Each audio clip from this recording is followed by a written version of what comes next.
షోయా తండ్రి దీనివల్ల చాలా బాధపడతాడు. తమ కుటుంబం రోడ్డున పడుతుందని ఆయనకు అర్థమవుతుంది. అప్పుడే ఆయనకు అకస్మాత్తుగా రాత్రికి రాత్రే ప్రపంచంలోనే రిచెస్ట్ పర్సన్ అయిన ఆ రహస్యమైన అమ్మాయి గురించి తెలుస్తుంది. ఎలాగైనా ఆమెను ఒప్పిస్తే తాము మళ్లీ పూర్వ వైభవానికి రావచ్చని తన శక్తినంతా ఉపయోగించి ఆ మిస్టీరియస్ అమ్మాయి నంబర్ సంపాదించి కాల్ చేస్తాడు. కాని ఆ అమ్మాయి మరెవరో కాదు, సియా.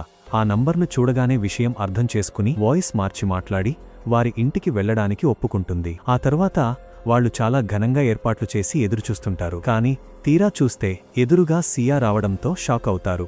ఆమెను ఒక ఫ్రాడ్ అనుకుని అక్కడి నుంచి వెళ్ళిపోమంటారు. ఇన్వైట్ చేసి ఇప్పుడు వెళ్ళిపోమంటారేంటి అని సియా అడిగితే, మేము ఎదురుచూస్తున్న రిచెస్ట్ పర్సన్వి, నువ్వు అస్సలు కావు అని తేల్చేస్తారు. సియా వారితో వాదించకుండా నేరుగా తన ఫ్రెండ్కి కాల్ చేసి తన గుర్తింపును పబ్లిక్ చేయమని చెప్తుంది. కాసేపట్లోనే మీడియాలో ఆమె పేరే అనౌన్స్ అవుతుంది. ఇది చూసి మొదట్లో నమ్మలేకపోయినా ఆ తరువాత వాళ్లకు నిజం అర్థమవుతుంది. వెంటనే షోయా తన పాత తప్పులన్నింటికీ సియాకు క్షమాపణలు చెప్పడం ప్రారంభిస్తుంది. ఎందుకంటే ఇప్పుడు ఆమె ముందు నిలబడి మాట్లాడే స్థాయి షోయాకు లేదు. షోయా కుటుంబం మంచిది కాబట్టే వారికి సహాయం చేయడానికి ఒప్పుకుంటుంది. కాని ఆమె తిరిగి వస్తున్నప్పుడు షోయా తన కార్ బ్రేక్స్ కట్ చేసిందని తన శక్తుల ద్వారా తెలుసుకుంటుంది. కోపమొచ్చినా చివరిసారిగా షోయాను తప్పు ఒప్పుకోమని అడుగుతుంది.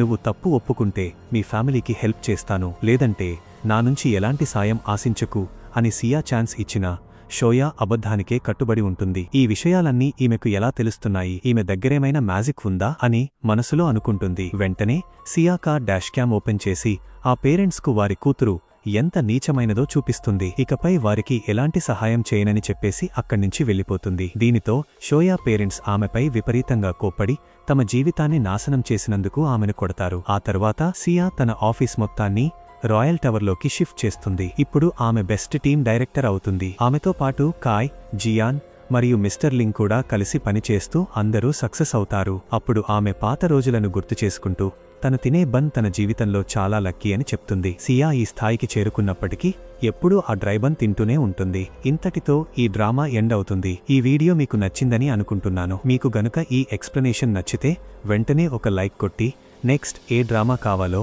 కింద కామెంట్ సెక్షన్లో తప్పకుండా చెప్పండి. సో ఈ రోజుకి ఇంతే ఫ్రెండ్స్.